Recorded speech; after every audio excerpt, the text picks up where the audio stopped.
Dans l'Évangile de Jésus-Christ selon saint Jean. 6 jours avant la Pâque, Jésus vint à Béthanie où habitait Lazare qu'il avait réveillé d'entre les morts. On donna un repas en l'honneur de Jésus. Marthe faisait le service. Lazare était parmi les convives avec Jésus. Or, Marie avait pris une livre d'un parfum très pur et de très grande valeur.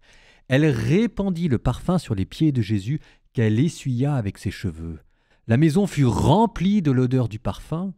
Judas Iscariote, l'un de ses disciples, celui qui allait le livrer, dit alors : « Pourquoi n'a-t-on pas vendu ce parfum pour 300 pièces d'argent que l'on aurait donné à des pauvres ?» Il parlait ainsi, non par souci des pauvres, mais parce que c'était un voleur. Comme il tenait la bourse commune, il prenait ce que l'on y mettait. Jésus lui dit : « Laisse-la observer cet usage en vue du jour de mon ensevelissement. Des pauvres, vous en aurez toujours avec vous, mais moi, vous ne m'aurez pas toujours. » Or, une grande foule de Juifs apprit que Jésus était là, et ils arrivèrent non seulement à cause de Jésus, mais aussi pour voir ce Lazare qu'il avait réveillé d'entre les morts. Les grands prêtres décidèrent alors de tuer aussi Lazare, parce que beaucoup de Juifs, à cause de lui, s'en allaient et croyaient en Jésus.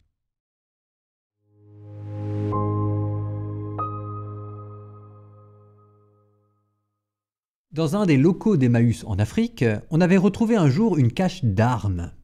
Interrogé par les journalistes sur les actions de nationalistes qui s'étaient réfugiés à son insu dans l'un de ces locaux, l'abbé Pierre répondit avec l'une de ces phrases choc dont il avait le secret. « Entre la lâcheté et la violence, je préfère encore la violence. » Il faut croire que c'est dans les pages de l'Évangile que l'abbé Pierre a dû trouver cette phrase. Hier, c'était le dimanche des Rameaux. Aujourd'hui, lundi saint. Mais il faut croire que la nuit n'a pas été si reposante que cela pour Jésus. En tout cas, elle n'a pas eu pour effet de faire retomber sa colère de la veille lorsqu'il purifiait le temple, car au petit matin, le soleil naissant semble avoir eu la vertu d'en réchauffer l'ardeur. Revenant à Jérusalem, cette fois-ci non plus à dos d'âne, mais à pied, en ce matin de lundi saint, Jésus croise sur sa route un figuier. Mais voyant que le figuier ne porte pas de fruits, alors même que ce n'était pas la saison, Jésus maudit le figuier. Image de la tradition religieuse des pharisiens. Le figuier, pris sous l'effet de la stupeur devant la violence de Jésus, en mourut sous le choc, nous dit l'Évangile. Continuons notre chemin du lundi saint avec Jésus.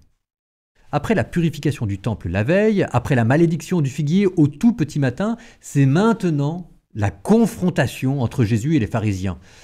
La sainte colère continue. Nous sommes toujours de bon matin et Jésus s'est maintenant installé dans la cour du temple pour y enseigner la voie du ciel et le royaume de Dieu, fidèle à son habitude, lui qui est le rabbi non seulement de ses fidèles proches, mais encore de toute cette foule de pèlerins venus de Galilée pour l'entendre et sacrifier avec lui la Pâque. Mais, en ce lundi saint, c'est aussi là, dans le temple de Jérusalem, que l'attendent scribes, pharisiens, grands prêtres et notables pour le piéger, pour le mettre à mal avec des embuscades théologiques soigneusement tissées, préparées et tendues. Ils n'ont pas digéré la purification du temple, et Jésus, qui s'est échauffé sur un figuier, peut maintenant tout au long de la journée répondre avec des polémiques, des invectives et des paraboles meurtrières. Car voici, Jérusalem est en ébullition aujourd'hui, dans une atmosphère chaude, propice à la révolution. Par sa violence verbale et prophétique, par sa popularité de provincial égaré à la capitale, par le nom et la légitimité de sa famille héritière du grand roi David, Jésus, en arrivant sur un dos d'âne à Jérusalem, a tellement secoué le figuier qui est dans le temple que, si vous me permettez l'expression, comme des olives trop mûres, le pouvoir est maintenant tombé à terre, et qui le ramassera ? Les pharisiens, Jésus, ce qui se joue à travers toutes ces joutes verbales, ce n'est ni plus ni moins que de savoir qui, en ce lundi matin, va pouvoir reprendre la main sur cette révolution que Jésus a commencée la veille. Alors oui, il y a en ce lundi matin comme un relent de politique et de révolution dans les pages de l'Évangile et la colère de Jésus. Hier, comme aujourd'hui, Jésus donne dans l'agitation sociale. Alors, contre qui et contre quoi ? Jésus se met-il en colère ? Eh bien, c'est le moment de faire un saut dans le vocabulaire théologique, un saut de 20 siècles, pour arriver à ce que saint Jean-Paul II appelait les structures de péché. Le combat de Jésus aujourd'hui n'est pas un combat seulement moral ou religieux, mais politique contre des structures de péché, contre le péché du monde, contre ces sociétés mafieuses, contre ces mécanismes viciés dans la société, contre ces traditions malsaines qui sclérosent tout un peuple et qui entraînent l'homme de manière implacable vers le mal. La tradition pharisienne dans les campagnes juives, la tradition des grands prêtres dans la capitale de Jérusalem, contre tout ce système qui, au nom de Dieu, enferme les gens dans leurs péchés en faisant du manque de miséricorde une vertu religieuse. Aujourd'hui, quand on lit Jésus en ce lundi saint, c'est en fait de Monseigneur Romero dont il est question. Lui qui s'éleva jadis contre la junte militaire au prix de sa vie. Aujourd'hui, ce dont il est question dans l'Évangile, c'est de l'abbé Pierre, qui s'insurgea contre la trop grande inégalité des richesses, celle-là même qui engendre la misère. Aujourd'hui, ce dont il est question, c'est de Dieu qui, en Jésus-Christ, se met en colère contre les structures de péché. Et une telle colère est dangereuse.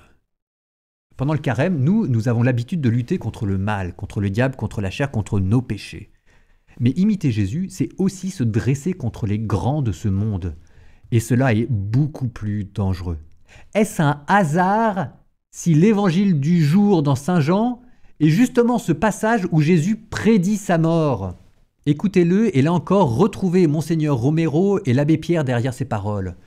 « Des pauvres, vous en aurez toujours avec vous, mais moi, vous ne m'aurez pas toujours. » Quel rapport avec mon carême, me direz-vous?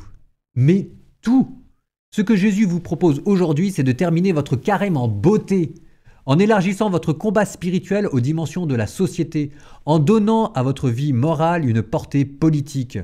Lisez des journaux, faites des maraudes, prenez soin des pauvres et pendant un instant, rêvez qu'il soit possible d'éradiquer le mal dans ce bas monde et ensuite révoltez-vous contre lui et mettez votre foi au service de vos frères, les pauvres, les faibles et les opprimés. Et ce sera probablement pour vous la plus belle manière de comprendre ce que Jésus a vécu tout au long de cette semaine et de l'imiter.